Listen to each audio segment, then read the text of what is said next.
Before the first rays of sunlight pierced the cold grey sky, the village of Frostmere was already stirring.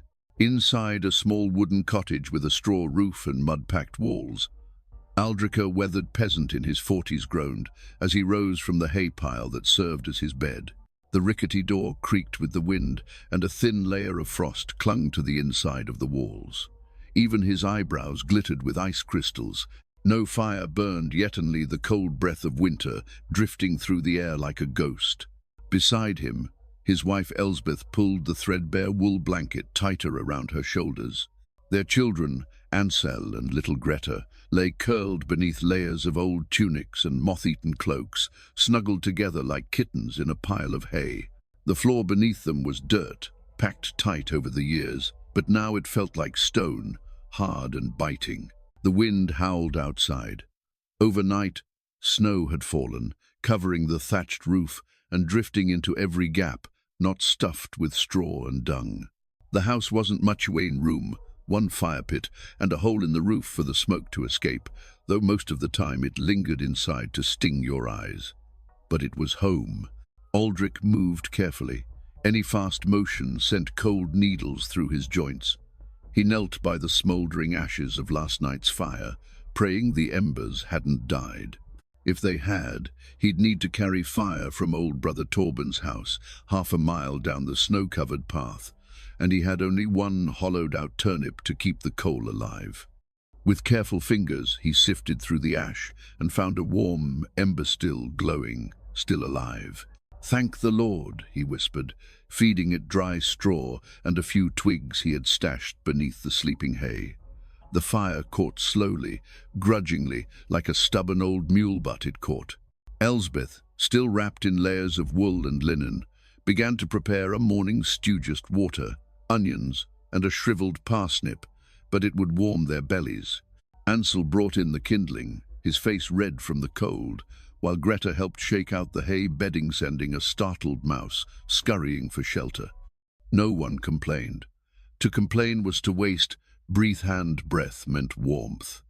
This was how winter began for the peasants of Frostmere, not with the luxury of fireplaces and feather beds, but with a quiet battle against the cold, waged daily with hay, wool, and willpower.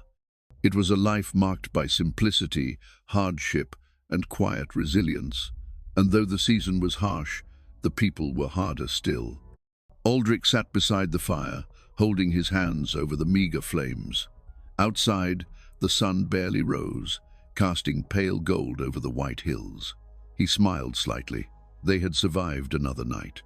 Winter had knocked. They had not fallen. The fire crackled softly in the center of the room, casting a flickering glow on the rough wooden beams above. With the cold still biting at their toes, the Frostmere family began their morning ritual, suiting up for battle. Not against beasts or enemies, but against the biting cold seeping through every wall. Elsbeth pulled a long linen shirt over Greta's head, tucking it down to her knees. It was the first layer, the base of every outfit, slightly stained and scratchy, but warm. Over that came a wool tunic, hand-stitched from thick, undyed fleece. Next came another tunic, worn thin at the elbows and fraying at the seams. Around the girl's tiny waist, Elsbeth tied a bit of cord to keep the bundle from slipping off. "You look like a walking haystack," Ansel teased, already half-dressed himself, his arms stiff in his too small jerkin. "And you look like a goose wrapped in a rug," Elsbeth shot back with a grin, helping him with his outer tunic. "That cool." With re. For medieval peasants, warmth wasn't about fashion, it was about survival. A single layer wouldn't do. The cold was clever, always finding its way in. So they piled on 4, 5, even 7 layers when the cold turned cruel. Each one added a little more insulation, a little more hope that their bodies wouldn't freeze. Aldrich, preparing to head out and check on the animals, pulled on his heavy wool cloak, stiff from age and soaked in lanolin, the natural oil that made it water-resistant. It carried the faint scent of sheep and smoke, but it was dry, and that was what truly mattered. "Wool is a gift from the sheep gods," he often joked. "Keeps out the rain, keeps in the stink." The wool had been sheared last spring from a neighbour's flock, bought with jars of pickled turnips and a promise to help during harvest. Elsbeth had cleaned it herself, beating out the dirt, then carded and spun it through long summer evenings. The rough fabric had been itchy at first, but over time it became a trusted shield against winter's bite. Still, the garments were rarely washed in winter. The danger wasn't dirt, it was freezing. Wet wool could turn into a frozen suit if left near the door or hung outside. Aldrich still remembered the day a travelling merchant washed his coat, only to find it standing upright and solid as stone the next morning. They joked about it for weeks. Colder than John's frozen coat. By the door hung the family's thick socks and mittens non-matched, all made from scraps. Elsbeth wrapped Greta's feet with cloth before slipping them into worn leather shoes lined with moss. "Move your fingers and toes often," she reminded them, "or you'll lose them." Bundled in layers, the children looked twice their normal size, waddling awkwardly as they moved. But in those woolen cocoons, they were protected. Winter was cruel, but the peasants of Frostmere, wrapped in their armour of wool, were ready to face Itone, itchy, musty, miraculous layer at a time. Tidot. At the heart of every peasant home in winter wasn't a grand hearth with iron grates or crackling logs, but a small fire pit dug into the centre of the room, ringed with soot-blackened stones and fed with whatever scraps the family could find. In Aldrich's cottage, this humble fire pit was both saviour and smoke monster. By dawn, the flames had dwindled to a soft orange glow beneath the ashes. Aldrich crouched low, carefully blowing through a hollow reed onto the embers. It was the breath of life. With a few dry twigs and the moss Greta had gathered last summer, the fire reluctantly came back to life like an old man rising stiffly from bed. Keeping the fire alive was a daily mission, one never taken for granted. If the coals died overnight, the entire family faced a freezing morning, and the dreaded ember run a cold trek across snow to borrow a burning coal from a neighbour. Aldrich had done it once, cradling a glowing ember in a hollowed-out turnip. He'd run as if the devil were chasing him, and the children had laughed, swearing he looked like a flaming ghost dashing through the snow. But laughter couldn't warm a house, only fire could. Fuel was scarce. The forests belonged to the Lord, and cutting down trees without permission meant a finier worse. So the peasants burned broken tools, old furniture, and whatever scraps the land offered. Elsbeth had once burned a broken loom. The ashes still left dark stains on the stones around the fire pit. "We're cooking on your mother's spinning dreams," Aldrich once joked. Elsbeth didn't laugh. Above the fire hung a blackened iron pot bubbling with the family's eternal stew. It simmered day and night, absorbing whatever ingredients they could find. Turnips, parsnips, cabbage leaves, stale bread occasionally, even scraps of salted meat when luck allowed. The children called it the mystery, and not always fondly. Sometimes a stray root gave it a bitter kick. Other times it was thick and rich on. The rare days Aldrich returned from hunting with something more than snow on his boots.